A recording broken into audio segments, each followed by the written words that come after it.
My sisters and brothers, I greet you all with the love and peace of the Lord.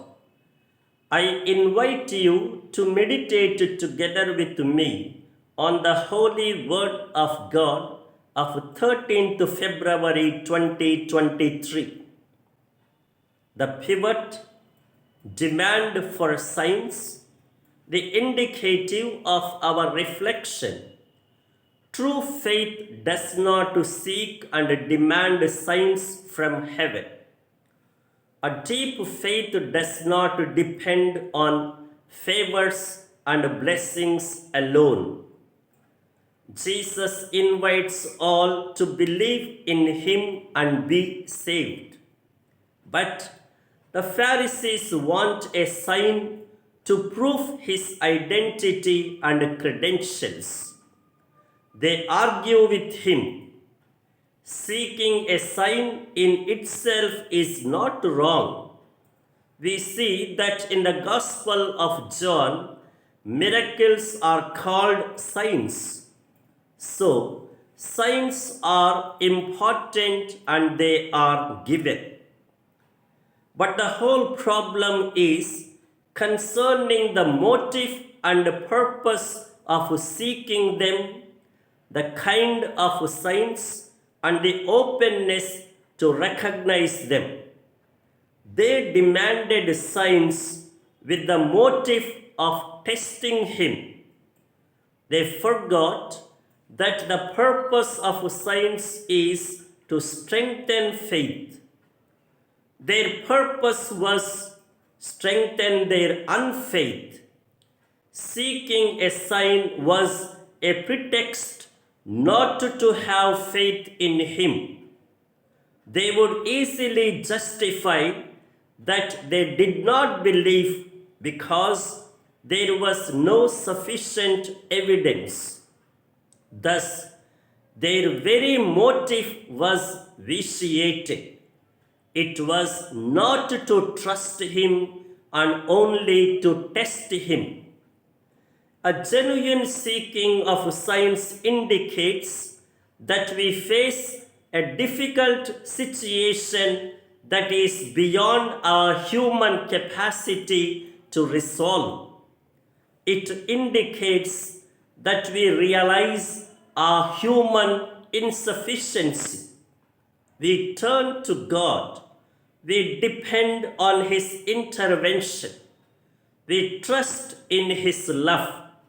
Thus, a sign is meant to deepen our faith in God and our relationship with him. We also need to understand what is a sign.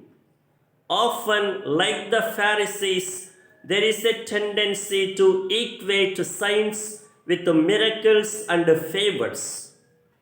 They are also signs as they manifest God's power and intervention. But signs are not only there, and we shall not expect them always. There are many general and regular signs in the form of insight, message, inspiration, comfort, encouragement, guidance, caution, and discernment, or forbearance and surrender. In different problematic or unclear situations in life, these signs help us either to resolve and overcome the difficulty if possible, or surrender and bear with patience.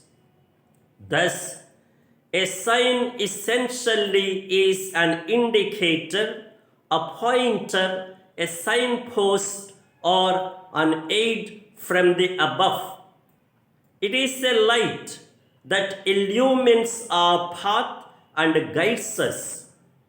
A sign is not a tool to evade our responsibility, but a way to deeper commitment. Through signs, God helps us to help ourselves. In this sense, signs are never lacking, they always abound. But we need to be open to see and recognize them. The Pharisees could not see them. Even if they saw, they would not accept them. The reason was their prejudice and jealousy against Jesus.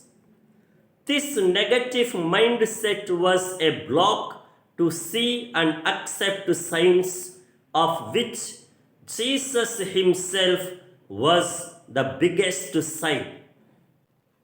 In the light of the first reading, this was because of the lack of fraternity and benevolence. Cain killed his own brother Abel because of the lack of fraternal love and benevolence. His fraternity and benevolence were dominated and clouded by prejudice and jealousy.